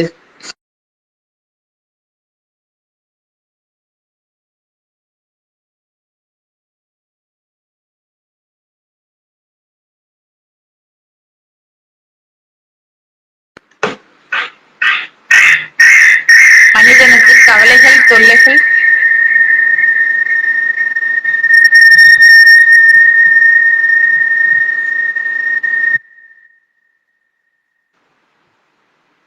இப்ப கரெக்டா இருக்கா? ஓகே. அது அந்த அந்த இதுல போன்ல ஓபன் ஆயிடுச்சு, சாரி. மனிதனுக்கும் கவலை தொல்லைகள் எல்லாம் ஒழிய வேண்டும். கவலையும் தொல்லையும் இல்லாமல் இருக்கும் பொழுது அறிவில் சிறந்த மனிதன் மட்டும் கவலையும் தொல்லையும் அடைகின்றான் என்றால் அதற்கு காரணம் அவன் அமைத்துக் கொண்ட இந்த வாழ்க்கை முறையே ஆகும். குடும்பம், மனைவி, குழந்தை என்றவன் வாழ்நாள் முழுவதும் இதற்காகவே தொல்லைப்பட வேண்டியனாகி விடுகின்றான். மிஷினில் கையை கொடுப்பது போல முட்டாள்தனத்திலே போய் மாட்டிக்கொள்கிறான். பிறகு தொல்லைக்கு ஆளாகின்றான். மனிதன் எந்த ஒரு ஜீவராசிகளிலும் ஒத்தவனாக இல்லை. ஜீவராசிகளில் ஒரு சில ஆணோடு பெண்ணோடு இருக்கிறது. மற்றவை நேர்ந்தபடி இருக்க வேண்டியதாய் இருக்கின்றது. ஒரு ஆணோடு பெண்ணோடு இருப்பதும் இருக்கும் வரைதான் ஒன்று பிரிந்தால் மற்றொன்று தானே வேறொன்றை தேடிக் கொள்கின்றது. அதுபோல மிருகத்திலும் சில இருக்கின்றன. அந்த முறையில் மனிதனை பார்த்தால் அப்படி இல்லை. அவனை எதோடு சேர்ப்பது என்றே புரியவில்லை. ஆனதால் இயற்கைக்கு சம்பந்தமில்லாத ஒன்றை இவனாகவே ஏற்பாடு செய்து கொண்டு அதில் மாட்டிக்கொண்டு எண்ணற்ற தொல்லைகளுக்கும் துன்பங்களுக்கும் ஆளாகின்றான். இந்த தொல்லைகளும் துன்பங்களும் மனிதனுக்கு நீங்க வேண்டுமானால் திருமணத்தையே நிறுத்திவிட வேண்டும். அப்போதுதான் மனிதன் கவலையற்றவனாக இருப்பான். தமிழனின் வாழ்வு முறைக்கு குரல்தான் என்று சொல்வார்கள். நாம் காட்டு மனிதா இருந்தவரை குரல் சரி. நாட்டு மனிதனான பின் பெண்களுக்குத்தான் அதில் கற்பு நீதி சொல்லப்பட்டிருக்கிறதே தவிர ஆண்கள் கற்பு நீதி பற்றி அதில் ஒன்றுமில்லை. குரலை தூக்கி எறிய வேண்டியதுதான். பெண்கள் முன்னேற்றத்திற்கு ஒரு வார்த்தை கூட அதில் இல்லை. குரலில் மட்டுமல்ல, தமிழ் இலக்கியங்கள் யாவுமே பெண்களை அடிமைப்படுத்தக்கூடியதாகவே இருக்கிறது என்பதை விளக்கும் போது சின்னத்தம்பி அவர்கள், ஐயா, அவர்கள் மன்னிக்க வேண்டும், குரலில் ஆண்களுக்கும் நீதி சொல்லப்பட்டிருக்கிறது. பிற இல் விளையாமை என்ற ஒரு அதிகாரமே இருக்கிறது. பிற மனைவியை நினைப்பது தீண்டுவது குற்றம் என்று வள்ளுவர் ஆண்களுக்கும் சொல்லியிருக்கின்றார் என குறிப்பிட்டார். பெரிய அவர்கள், ஐயா சொன்னது ரொம்ப சரி. வள்ளுவன் மற்றவன் திருமணம் செய்து கொண்ட பெண்களை நினைப்பது தீண்டுவது குற்றம் என்று சொன்னானே தவிர திருமணம் ஆகாத பெண்களை தீண்டுவது குற்றம் என்று சொல்லவில்லை. பெண்கள் அச்சம், நாணம், மடம், பயிர்ப்பு, அதாவது ஆண்களை கண்டால் பயந்து கொண்டும் வெட்கப்பட்டு கொண்டும் படிக்காத மடர்ச்சியாகவும் பிறர் கண்டால் அருவருப்பு அடையும்படியாக இருக்க வேண்டுமென்று சொன்னானே தவிர மனைவி கடவுளை தொழாவிட்டாலும் கணவனை தொழுபவளாக இருக்க வேண்டும் என்று சொன்னானே தவிர ஆண்கள் தன் மனைவியை தொழ வேண்டும், மனைவி சொல்படி கேட்க வேண்டும் என்று அவன் சொல்லவில்லையே. அவ்வை பெண்தான். அப்படியிருந்தும் அவளே தையல் சொல் கேளேல், பெண் சொல்வதை கேட்காதே என்றுதான் எழுதியிருக்கிறாள். நான் வள்ளுவனை குறை கூறுகிறேன் என்று கருத வேண்டாம். அவன் வாழ்ந்த காலம் அப்படிப்பட்டது. மனிதரெல்லாம் காட்டு மிராண்டியாக இருந்த காலம். அப்போதிருந்த நிலைமைக்கு தக்கபடி அப்பொழுதுள்ள வாழ்க்கை முறைக்கு ஏற்றபடி அவன் எழுதியிருக்கின்றான். இது அவன் குற்றமல்ல. அப்போதிருந்த நிலை அப்படிப்பட்டது. அதுவே இன்றைக்கும் என்பதுதான் தவறாகும். மனிதன் 2000 ஆண்டுகளுக்கு முன் இருந்தது போல இன்றில்லை. தனது வசதிக்கும் வாய்ப்பிற்கும் தேவைக்கும் ஏற்ப உணவு, உடை, உறையுள் மற்ற எல்லாவற்றையும் மாற்றிக் கொண்டிருக்கின்றான். இதை மட்டும் மாற்றிக்கொள்ள மாட்டேன் என்றால் இதை முட்டாள்தனம் என்று சொல்லாமல் வேறு என்ன சொல்வது? இதை நீங்கள் நன்றாக சிந்திக்க வேண்டும் என்று கேட்டுக்கொள்கிறேன். மனிதன் எதில் மாறாமல் இருக்கின்றான்? நன்றாக சிந்தியுங்கள். உங்களுக்கு ஏதாவது தோன்றினால் எடுத்து சொல்லுங்கள். மாற்றிக்கொள்ளக் கூடியதாக இருந்தால் எனது கருத்தை மாற்றிக்கொள்கிறேன். மணமக்கள் தங்கள் வாழ்க்கையில் வரவிற்கு மேல் செலவிடக்கூடாது. முட்டாள்தனமாக கோயில் குளங்களுக்கு செல்லக்கூடாது. கூடுமான வரை குழந்தை பெறுவதை நிறுத்திக் கொள்ள வேண்டும். மிஞ்சினால் ஒன்றிரண்டோடு நிறுத்திக் கொள்வது அவர்களுக்கு மட்டுமல்ல, சமுதாயத்திற்கே நன்மையாகும். 2/6/1968 கோட்டையூர் திருமண விழா உரை. விடுதலை 15/6/1968 பிரசுரிக்கப்பட்டது. அடுத்த அத்தியாயம் 24வது அத்தியாயம். யாராவது வாசிக்கிறீங்களா? இல்ல நான் கன்டினியூ பண்ணவா?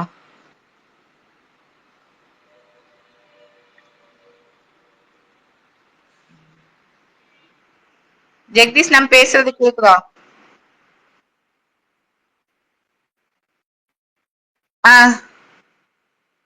சரி, ஓகே. நான் எல்லாருக்கும் இன்வைட் கொடுக்கேன். ஸ்பீக்கர் இன்வைட், யாருனாலும் உள்ள வாங்க.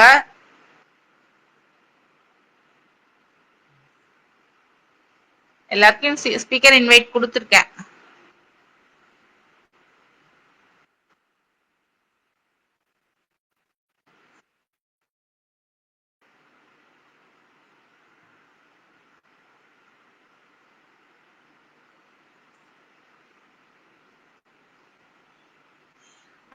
நான் கன்டினியூ பண்றேன், ஒன்றும் பிரச்சனை இல்லை.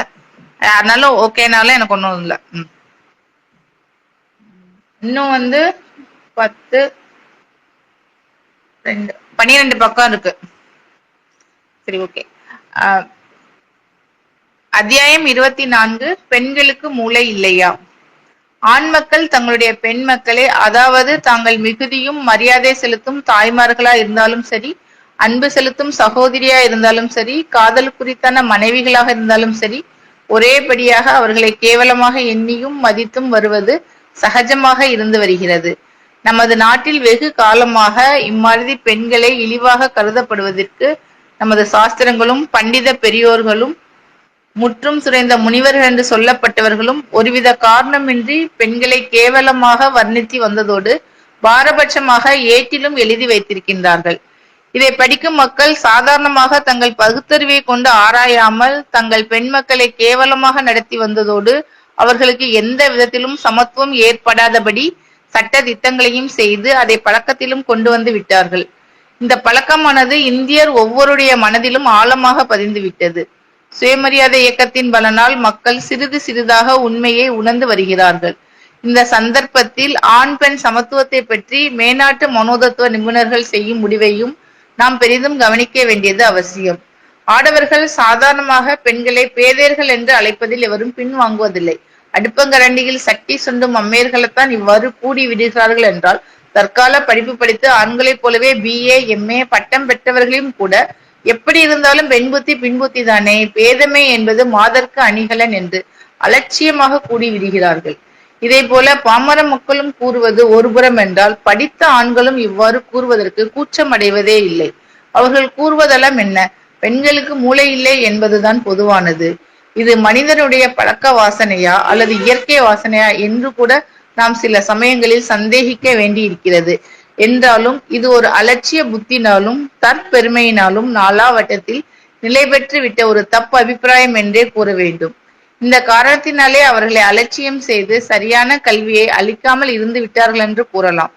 பெண்கள் புத்தி இல்லாதவர்கள் என்று பொதுவாக கருதப்படுவதால் ஒவ்வொரு ஆடவரும் தங்கள் பெண்டிற்கு எல்லா விஷயத்திலையுமே தங்களுடைய புத்திசாலித்தனமான யோசனைகளை கூற முன்வந்து விடுகிறார்கள்.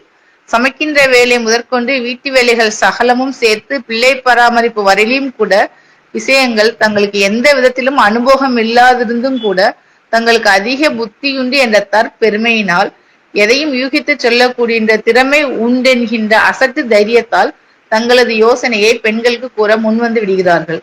இந்த சம்பவமானது எந்த குடும்பத்திலும் சகஜமானதென்றாலும் அவர்கள் அப்படி கூறும் சந்தர்ப்பங்கள் நேரும் போதெல்லாம் குடும்பத்திற்குள் கொஞ்சம் முறுமுறுப்பு ஏற்படாமல் போவதில்லை. சாதாரணமாக வீட்டிலுள்ள பெண்டிர் அந்த நிபுணத்தனமான யோசனையை எதிர்த்து கண்டிக்காமல் விடுவதில்லை. சில சமயம் ஆத்திரம் பொங்கி தாங்கள் எப்பொழுதும் காட்டும் அடக்கத்தையும் கூட மீறி, நீங்கள் பேசுவது இன்னதென்றே புரியாமல் பேசுகிறீர்கள், உங்கள் வேலையை பார்த்து கொள்ளுங்கள் என்று கூட சொல்லி விடுவார்கள். ஆடவர் தற்பெருமைக்கு சிறிது ஆட்டம் கொடுத்தாலும் தனது படிப்பை விடுவதில்லை. ஏனெனில் தன் பெண் ஜாதியை விட இல்லை மற்ற எந்த பெண்களையும் விட தனக்கே அதிகமான மூளை இருப்பதாகவே அவரது எண்ணம். அதோடு அதை நிரூபித்து காட்ட முடியும் என்று கூறுவார்கள். அதற்கு உதாரணங்களின் மேல் உதாரணம் எடுத்து காட்டுவார்கள். எது எப்படி இருந்தாலும் இவர்கள் இம்மாதிரியாக தங்கள் பெண் ஜாதிகளுக்கு குடும்ப விஷயத்தை பற்றி யோசனை கூறப்போகும் போதெல்லாம் முறுமுறுப்பு ஏற்படுறதுக்கு காரணம்தான் என்று யோசித்தாலோ இவர்கள் கூறும் 10 யோசனைகளில் 9 யோசனைகள் சரியாக இருப்பதில்லை. ஆனால் இவர் யோசனை சரியென்று இவர் நிரூபிக்க பேசுகின்ற பேச்சோ ஊரை வளைக்கும் ஆகிற ஆற்றமோ சொல்ல முடியாது. மற்ற உப அங்கங்களுக்கும் குறைவிருக்காது. இருந்தும் என்ன பயன்? சில சமயம் இவர் கூற புறப்படும் யோசனைகள் யாவுமே பிசகாக போய் விடுவதுண்டு. ஆனால் அவர்கள் சச்சரவு எப்படி இருந்தாலும் இருந்து போகட்டும். மனோதுவ நிபுணர்கள் இது விஷயமாக என்ன கூறுகிறார்கள் என்றால், பெண்டிற்கும் சரியான மூளை உண்டு என்கிறார்கள். இது உத்தேசம் என்றோ கிட்டத்தட்ட என்றோ வேறு சித்தாந்தம் என்றோ சொல்லிவிட முடியாது. அவர்கள் நேரடியாக சோதித்து பார்த்து ஆராய்ந்தறிந்து கண்டறிந்த முடிவு உண்மைகள் ஆகும்.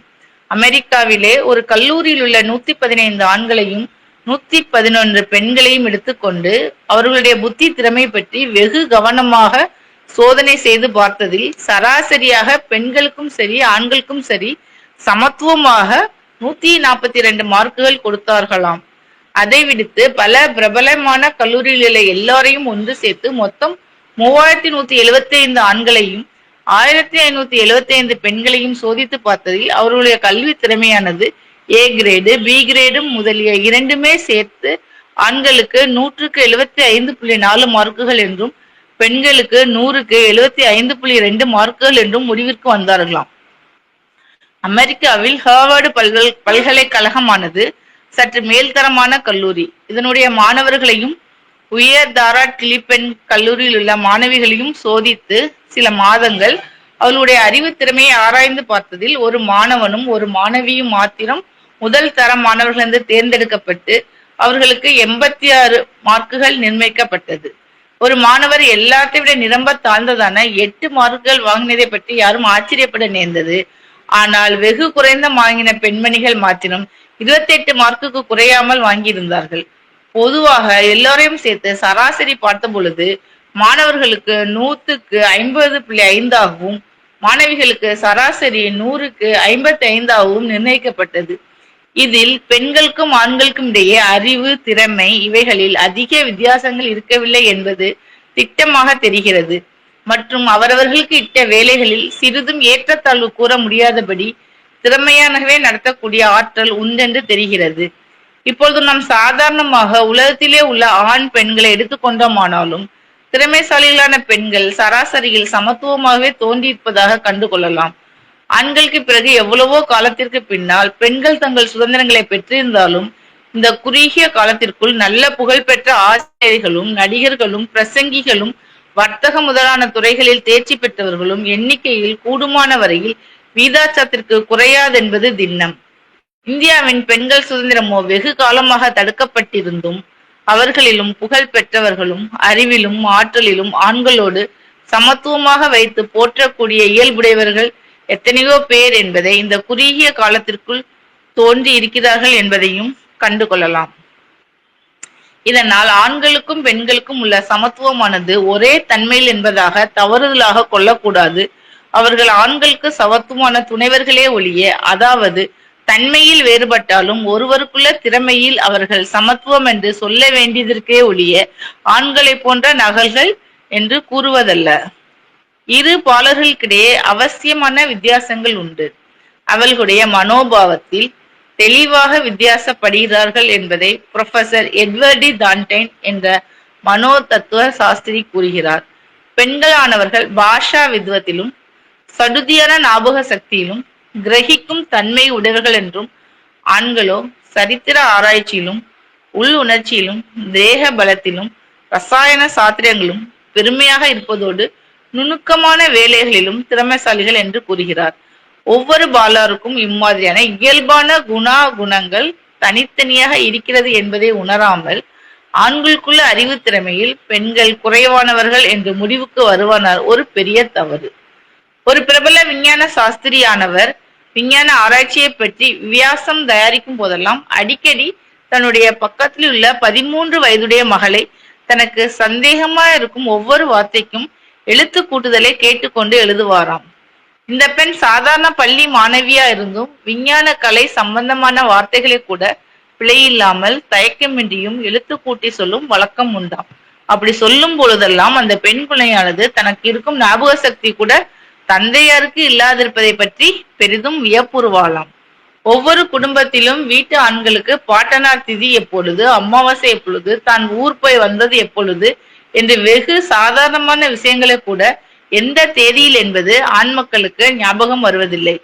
குடும்பத்தில் நடந்த எந்த சந்தர்ப்பங்களை பற்றியும் சரியானபடி எந்த தேதியில் நடந்தது என்றும் சொல்லவும் முடியாது. தன்னுடைய ஃபவுண்டைன் பேனாவை எங்காவது வைத்துவிட்டு வீடெல்லாம் தேடி திரிவார்கள். ஆனால் வீட்டில் உள்ள பெண்களோ எதுவா இருந்தாலும் மறக்காமல் ஞாபகத்தோடு சொல்வதும் எடுத்து கொடுப்பதும் ஞாபகம் ஊட்டுவதும் வெகு சகஜமானது என்பது யாவருக்கும் தெரிந்த விஷயம். மேநாட்டிலோ தற்சமயம் பெரும்பாலான பெண்கள் தங்கள் பாஷா ஞானத்தின் திறமையை யாவருக்கும் திடுக்குடும்படியான வியத்தில் பிரதியட்சத்தில் காட்டி வருகின்றார்கள். முற்காலத்தில் எப்படி இருந்தது என்பதை இப்போது நாம் கவனிக்க விட்டாலும் 100க்கு 30 பேர்கள் வரையில் உலகத்தில் புகழ்பெற்ற பேராசிரியர்களாக இருப்பவர்கள் பெண்கள் என்றே சொல்ல வேண்டும். இங்கிலாந்தில் நூல் வல்லார்கள் எல்லாம் பெண்மணிகளே. பிரான்சில் எத்தனையோ நூலாசிரியர்களும் நடிக நாடகத்தில் பெயர் போனவர்களும் அரசியல் நிபுணர்களும் பெண்களாக இருந்திருக்கிறார்கள். இத்தாலியிலிருந்தும் ஜெர்மனியிலிருந்தும் எவ்வளவோ சங்கீத சாகியத்தில் பெயர் போனவர்களாம் தோன்றி இருக்கின்றனர். அமெரிக்காவில் எவ்வளவோ சமூக சீர்திருத்தத்தில் புகழ்பெற்ற பெண்களை காணலாம். இன்னும் அநேக தொழில்களிலும் ஈடுபட்டு இருக்கின்றார்கள். சமூக சீர்திருத்தத்தில் முனைந்து நிற்பவர்கள் பெண்கள் தான் அதிகம் எனலாம். வர வர அமெரிக்க பெண்கள் அரசியல் விஷயத்திலும் புகுந்து யாவருடைய போற்றுதலையும் பெற்று வருகின்றனர். சமீப காலத்திற்கு முன்தான் விஞ்ஞான சாஸ்திர வழிகளிலும் தங்களுக்கு திறமை உண்டென பெண்கள் அறிய தொடங்கினார்கள். சென்ற ஜன கணிதத்திலிருந்து விஞ்ஞான ரசாயன சாஸ்திர ஆராய்ச்சியிலும் முனைந்து நிற்கும் பெண்கள் 10 வருடங்களுக்குள்ளாக இரட்டிப்பாக அதிகரித்திருக்கின்றார்கள் என்று தெரிகிறது. இப்பொழுது அமெரிக்காவிலோ 10 வருடங்களுக்கு முன் 400 பேர் இருந்த இடத்தில் இப்பொழுது 3000 பெண்கள் பிளான் வரைவதில் திறமைசாலிகளாகவும் பெண் கல்லூரி தலைவிகளாகவும் பேராசிரியர்களில் 10,000க்கு மேற்பட்டவர்களும் 2000 ஜட்ஜுகளும் லாயர்களில் சுமார் 5000 வரையிலும் பெண்கள் இருப்பதாகவும் தெரிகிறது. பாங்கு உத்தியோகத்தில் முக்கிய ஸ்தானங்கள் வகித்து வருபவர்கள் மாத்திரம் 4000க்கு மேற்பட்டவர்கள் என தெரிகிறது. பெண்கள் டாக்டர்களாகவும் நர்சுகளாகவும் பாரதிமார்களாகவும் எத்தனையோ 1000 பேர்கள் இருப்பதாகவும் தெரிகிறது. இவற்றையெல்லாம் கொண்டு நாம் என்ன முடிவிற்கு வர முடிகிறது என்றால், அவர்களுக்கு எந்த விஷயங்களிலும் ஆண்களை போன்ற திறமை உண்டென்றும் அவர்களுக்கு முன்னிருந்த சந்தர்ப்பங்கள் அவர்களுக்கு அவர்களுடைய திறமையை காட்ட ஒட்டாதபடி செய்ததே ஒழிய, அவர்களுக்கு சந்தர்ப்பம் கொடுக்கப்பட்டால் அவர்களுடைய போக்கில் நல்ல திறமையை காட்டக்கூடும் என்பதாக நாம் கருத வேண்டி இருக்கிறது. ஒரு காலத்தில் ஆண்களின் மூளையை விட பெண்களுடைய மூளை அளவில் சிறியதாக இருந்திருப்பதால் புத்தியில் குறைந்தவர்கள் என்று கருதப்பட்டது. ஆனால் உடற்கூறு சாஸ்திரிகளும் மனோதத்துவ சாஸ்திரிகளும் மூளையுடைய அளவில் உள்ள வித்தியாசத்தை கொண்டு புத்தியை நிர்ணயிக்க முடியாதென்றும், பெரிய மூளைகளை விட சிறிய மூளைகளிலேதான், அதிலும் பெண்களுடைய மூளைகளிலேதான் அதிகமான பிரெயின் செல்கள் இருப்பதாகவும், செல்களின் எண்ணிக்கை தகுந்த விதத்திலேதான் புத்தியின் அளவும் இருக்கிறதென்றும், ஆதலால் சாதாரணமாக பெண்களும் ஆண்களும் சமத்துவமான அறிவு பலம் உடையவர்கள் என்று முடிவு கட்டி இருக்கின்றனர். ஆனால் ஆண்கள் எப்பொழுதும் தங்கள் மனைவிக்கு மூளை இல்லை என்று அடிக்கடி ஏன் சொல்லுகிறார்கள் என்று யோசித்து பார்க்கும் இடத்தில், ஆண்களுக்கும் பெண்களுக்கும் மனப்போக்கும் குணப்போக்கும் உணர்ச்சி போக்கும் வித்தியாசப்பட்டு இருப்பதனாலேயே என்பது கவனிக்க வேண்டியது. இவற்றை அளவிடுவதற்கு நிபுணர்களாலே பெரிதும் கஷ்டமாயிருக்கிறது. அவர்களுக்கு உணர்ச்சியும் உற்சாகமும் புத்தி போக்கு மதாபிமானம் இரக்கம் பொறுமை கூச்சம் நாணம் முதலிகளான குணங்கள் அதிகமாயிருந்து வருகின்றன. ஆண்களோ சுயேட்சையிலும் தீவிரத்திலும் உள் உணர்ச்சியிலும் கேலிகளிலும் அதிகமான போக்குடையவர்களாய் இருந்து வருகிறார்கள். இந்த அளவு கூட சராசரி என்றுதான் கொள்ள வேண்டி இருக்கிறதே ஒழிய தனித்தனியாகவும் கூற முடியவில்லை. ஏனெனில் சில ஆண்கள் குழந்தைகளிடத்தில் பெண்களை விட அதிகமான ஆர்வத்தை காண்பிக்கின்றனர். சில பெண்கள் ஆண்களைப் போல திடமும் தீவிரமும் உள்ளவர்களாய் இருக்கிறார்கள். பெண்களானவர் ஒரு ஆசாமியுடைய தோற்றத்தை கொண்டே நிர்ணயிக்க முற்படுகிறார்கள். ஆனால் ஆண்கள் உண்மை நிகழ்ச்சிகளை கொண்டே தங்கள் அபிப்பிராயங்களை ஏற்படுத்திக் கொள்கிறார்கள். ஆண்களானவர் ஒருவர் செய்த காரியங்களை கொண்டே அவர்களை மதிக்கிறார்களே ஒழிய அவர்களுடைய குணங்களை கொண்டோ அந்தரங்க நடவடிக்கை பற்றியோ கவலைப்படுவதில்லை. மனித சுவாபத்தை சம்பந்தப்பட்டு எந்த விஷயங்களையும் பெண்களுக்கு யூகித்து உணர்வதற்கான நுட்ப அறிவானது ஆண்களை விட அதிகமாகவே இருக்கிறது. இதற்கு உதாரணமாக ஒரு ஆணானவன் எவ்வளவுதான் தன் மனைவியோடு பழகி இருந்தாலும் அவளுடைய குணங்களை சரிவர அறிந்து கொள்வதற்கு சக்தி இல்லாமல் இருக்க, ஒரு மனைவி தான் பழகிய புருஷனின் குணத்தை சிறு காலத்திற்குள் அவனை பற்றி அவனே உணர்ந்திருப்பதை விட அதிகமாக உணர்ந்திருக்கிறாள். எவ்வளவு காரணங்கள் இதை போல் சொன்னாலும் ஆண்களுக்கு மாத்திரம் பழக்க வாசையினால் ஏற்பட்ட ஒரு அபிப்பிராயமானது திருந்துவதற்கு வெகு நாட்கள் பிடிக்கும். இருந்தாலும் இதற்கு முக்கியமான காரணம் குடும்பத்தில் சச்சரவு ஏற்படாமல் சமாதானம் நிலவ வேண்டும் என்று பெண்கள் நினைத்து தங்கள் ஆண் மக்களுக்கு அடிக்கடி எந்த விஷயத்திலும் விட்டு கொடுத்து விடுவதனாலேயே பெண்களை பற்றி சர்வ சாதாரணமாக சமத்துவம் இல்லாமல் இருப்பதாக எண்ணம் தோன்றுவதற்கு இடமாய் இருக்கிறது. மேலும் அவர்கள் சுதந்திரத்தோடு தங்களுடைய சுய சம்பாத்திய முயற்சினால் வாழ்ந்து காட்ட வேண்டியதும் அவசியமாக இருக்கிறது. பெண்கள் தங்களது ஜீவனத்திற்கு ஆண்களை எப்பொழுதும் எதிர்பார்த்து நிற்பதானது அவர்களை ஆண்களுக்கு சமத்துவமானவர்களாய் செய்ய முடியாமல் இருக்கிறது. பெண்கள் அறிவுத்திறமையில் சமத்துவமானவர்களாயினும் புத்தி போக்கில் மாத்திரம் மாறுபட்டவர்களாய் இருக்கிறார்களாதால் அவர்கள் இருவரும் சமத்துவமானவர்கள் என்பதோடு இவர்கள் இருவருடைய குணாகுணங்களும் ஒத்து நின்று ஒரு காரியம் நடத்துவதாலேயே வாழ்க்கையில் இன்பமும் ஏற்பட முடியும் என்பது திண்ணமாகவும் உணர வேண்டும். பகுத்தறிவு மாத இதழ், ஜூன் 1936. 25. இறுதி அத்தியாயம். ஒழுக்கமும் கட்டுப்பாடும் இயற்கைக்கு விரோதமானவை.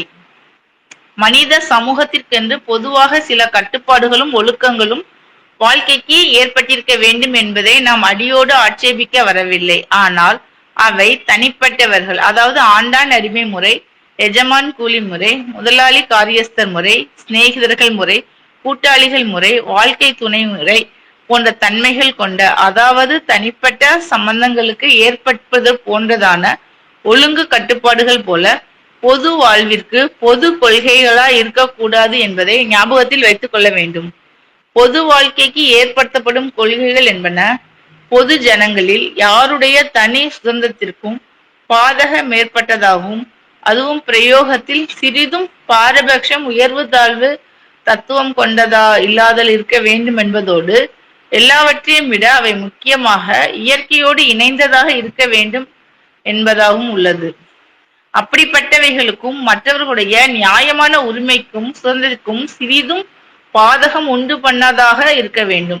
நியாயமான என்றதாலேயே எது நியாயம் என்பதற்காக தர்மசாஸ்திரங்களை தேட வேண்டும் என்பது கருத்தல்ல. மற்றெப்படி கண்டுபிடிப்பதென்றால், ஒருவன் தனக்கு நியாயம் என்று சொல்லப்படுவதானது பிரத்தியானம். அதையே தனக்கு நியாயம் என்று சொன்னால் அவன் முதலில் சொன்னவன் ஒப்புக்கொள்கிறானா என்று பார்த்து நிர்ணயிப்பதே ஆகும். அதாவது இருவருக்கும் ஒன்று போன்றது, அன்றியும் அறிவுக்கும் சாத்தியத்திற்கும் அனுபவத்திற்கும் ஏற்றதாகவும் அவசியம் கொண்டதாகவும் இருக்க வேண்டும். இப்படியெல்லாம் இல்லாமல் வெறும் நிர்பந்தத்திற்கு நாணயமற்றதும் அறிவுக்கும் அனுபவத்திற்கும் ஒவ்வாததுமான விஷயங்களுக்காக வலுத்தவர்கள், தந்திரக்காரர்கள் தங்களுக்கு தோன்றினபடிக்கெல்லாம் கட்டுப்பாடுகள் செய்து கொண்டு போவது என்பது எந்தவித பயனையும் தராததோடு மனித சமூகத்திற்கு வீண் கஷ்டத்தை உண்டாக்கி வருவதோடு அது வெறும் அடிமைத்தனத்தையும் அறிவு தடையும் தான் உண்டாக்கும். சாதாரணமாக பொது வாழ்க்கையில் ஒருவன் செய்யக்கூடாது என்பதற்கான ஏற்பாடு செய்திருக்கும் திருட்டு என்பதான ஒரு குணத்தை எடுத்துக்கொள்வோம். அது இன்றைய வழக்கில் ஒரு மனிதனுக்கு, அதாவது திருட்டு கொடுத்தவனுக்கு கஷ்டத்தையும் மன வருத்தையும் கொடுக்க கூடியதாய் இருக்கின்றது என்பதை நாம் ஒப்புக்கொள்கின்றோம். ஏனெனில் நம்மை சொத்தை ஒருவன் திருடினால் நமக்கும் அப்படித்தான் இருக்கும். ஆனால் எதனால் அந்த நஷ்டமும் சங்கட்டமும் ஏற்படுகின்றது என்பதை பார்ப்போமானால், திருட்டு கொடுத்தவன் திருட்டு போன சொத்தை தன்னுடையது என்றும் அது தனக்கே சொந்தம் என்று எண்ணியிருப்பதால் தான். உலகில் பொருளியல் சமத்துவம் ஏற்படுகின்ற வரை திருட்டு என்னும் குணமானது குற்றமாகத்தான் பாவிக்கப்படும். உலகத்தில் உள்ள எல்லா சொத்தும் உலகத்தில் உள்ள எல்லோருக்கும் சொந்தம். ஒவ்வொருவனும் பாடுபட்டுதான் சாப்பிட வேண்டும். தேவைக்கு மேல் எவனும் வைத்துக் கொள்ள கூடாது என்பன முதலிய கொள்கைகள் ஏற்பட்டு விட்டால் திருட்டு போவதும் திருட்டு போனதை பற்றி கவலைப்படுவதும் தானாகவே மறைந்துவிடும். ஆனால் இப்பொழுதும் நான் திருடுவது குற்றமல்ல, நீ திருடுவதுதான் குற்றம். நாம் பொய் சொல்வது குற்றமல்ல, நீ சொல்வதுதான் குற்றம். நான் விபச்சாரம் செய்வது குற்றமல்ல, நீ செய்வதுதான் குற்றம் என்பது போன்றதான பொது ஒழுக்கங்கள் என்பவைகளும் பொது கட்டுப்பாடுகள் என்பவைகளும் ஒரு நாளும் பொது வாழ்விற்கும் சமத்துவத்திற்கும் சுதந்திரத்திற்கும் சிறிதும் பயன்படாது. இந்த உலகத்தில் சிறப்பாக நமது நாட்டில் இருந்து வரும் ஒழுக்கம், கட்டுப்பாடு, தர்மம் முதலியவைகள் எல்லாம் பெரிதும் இயற்கைக்கு எதிராகவும் அடிமைத்தனத்திற்கு ஆதரவாகவும் தனிப்பட்டவர்கள் சுயநலத்திற்கேற்ற சூழ்ச்சியாகவும் செய்யப்பட்டவைகளாகவே இருக்கின்றன. கடைசியாக மனிதனின் ஜீவ சுபாவம் என்னவென்றால் உணர்ச்சியும் இந்திரிய செயலும் ஆசையுமே ஆகும். உணர்ச்சியின் காரணமாக பசி, நித்திரை, புணர்ச்சி மூன்று முக்கியமான இன்றியமையாத இயற்கை அனுபவமாய் காண்கின்றோம். இந்திரியங்களின் காரணமாக பஞ்சேந்திரியங்களும், அதாவது சரீரம், வாய், கண், மூக்கு, காது ஆகியவைகளின் செயல்களையும் முக்கியமான இன்றியமையாத இயற்கை அனுபவமாய் காண்கின்றோம். ஆகவே பொது உணர்ச்சியும் இந்திரிய செயலும் மனிதனுக்கு ஆசையை உண்டாக்கி கொண்டே இருக்கின்றது. ஆசையின் காரணமாக எதையும் ஆசைப்படுவதும், அதுவும் அநேகமாய் அளவு கடங்காமல் மேலும் மேலும் போய்க் கொண்டிருப்பதும் சுவாபமாகவே இருக்கின்றதை பார்க்கின்றோம். ஆகவே உணர்ச்சியும் இந்திரிய செயலும் ஆசையும் மனிதனால் சாமானியத்தில் கட்டுப்படுத்த கூடியதல்ல. யாராலாவது கட்டுப்படுத்தப்பட்டு விட்டது என்றால் அப்படிப்பட்டவரை பற்றி நாம் இங்கு பேச வரவில்லை. நாம் சொல்லுவதும் அவருக்கு சம்பந்தப்பட்டது அல்ல. அவர்கள் பல லட்சத்திற்கு ஒருவர் இருப்பார்களோ என்னவோ. அந்த படிக்கில்லாத சாதாரண மனித ஜீவனின் உணர்ச்சியையும் இந்திரிய செயலையும் ஆசையையும் கட்டுப்படுத்தும்படியான தாக கொள்கைகளை, ஒழுக்கங்களை, கட்டுப்பாடுகளை ஏற்படுத்தினால் அது என்ன செலவாணி ஆகுமா? செலவாணி ஆவதா இருந்தாலும் அதற்கு என்ன அவசியம் என்பது போன்றவைகளை கவனிக்க வேண்டாமா என்றுதான் கேட்கின்றோம். பொய் சொல்லக்கூடாது என்று வாயால் சொல்லிவிடுகின்றோம். பொய் சொல்லுவதையும் ஒழுக்க குறை என்று சொல்லிவிடுகின்றோம். ஆனால் தொழில் முறைமைக்காக பொய்யை அவசியமாக வைத்து அதனால் பிறருக்கு கஷ்டத்தையும் நஷ்டத்தையும் கொடுத்து வரும் வக்கீல்களையும் வியாபாரிகளையும் மனித சமூகத்தில் எவ்வித இழிவுமின்றி ஏற்றுக்கொண்டு பெருமையை கொண்டு அம்மக்களை கௌரவமாகவும் மதிக்கின்றோம். ஆனால் அது போலவே நடக்கும் மற்றொரு தொழில்காரரை, உதாரணமாக தேவதாசிகள் போன்றவரை இழிவாக கருதுகிறோம். பொதுவாக இம்மூன்று பேர்களாலும் மனித சமூகங்களுக்கு கெடுதியும் நஷ்டமும் இருந்தும் இருவரை ஏற்றுக்கொண்டு ஒருவரை தள்ளுவதானது கேவலமும் சூழ்ச்சியமும் சுயநலமே அல்லாமல் இதில் நியாயம் இருப்பதாக சொல்ல முடியுமா என்று கேட்கின்றோம். எந்த தொழிலானாலும், மற்றவர்களுக்கு கெடுதியை கொடுக்கும் தொழில் எதுவானாலும் அது இல்லாமலே உலகம் நடக்கும்படியாக தான் பார்க்க வேண்டும். இப்படிப்பட்ட விஷயத்தில் மாத்திரம் வேண்டுமானால் இயற்கையை மாற்றி கட்டுப்பாடுகளை ஏற்படுத்துவது அவசியமாகலாம். அப்படிக்கில்லாமல் ஒருவருக்கு ஒருவிதம் என்பதாக மாற்றுவது பயன்படாததாகவே முடியும். எனவே இப்போது நடைமுறையில் இருக்கும் உபச்சாரம் என்பதும் அதன் தத்துவமும் பெண்களை அடிமைப்படுத்துவதற்காக பெண்கள் அடிமைகள் என்னும் கருத்தின் மீது ஏற்படுத்தப்பட்டவைகளாதலும், அது ஆண்களுக்கு சிறிதும் சம்பந்தம் இல்லாமல் இருப்பதாலும், அது ஒப்புக்கொள்ள முடியாததாய் காணப்படுவதோடு, பெண்கள் சுதந்திரம், பெண்கள் விடுதலை என்பவைகளுக்காக நடைபெறும் காரியங்களில் விபச்சாரம் என்னும் காரியம் வந்து முட்டுக்கட்டை போடுமானால் அதை தைரியமாக எடுத்தெறிந்து விட்டு முன்னோக்கி செல்ல வேண்டியது உண்மையான உழைப்பாளிகளின் கடமையாகும் என்பதையும் குறிப்பிட்டு விட்டு இப்போதைக்கு ஒருவாறு முடிக்கின்றோம். இந்த கட்டுரை குடியரசு இதழில் 26/10/1930 பிரசுரம் ஆயிருக்கு. இதோட இந்த புத்தகம் நிறைவுற்றது. இந்த புத்தகத்தை வாசிக்க வாய்ப்பு கொடுத்த டிஜிட்டல் கடை குழுவினருக்கு நன்றியை தெரிவித்துக் கொள்கிறேன். வேற யாருனாலும்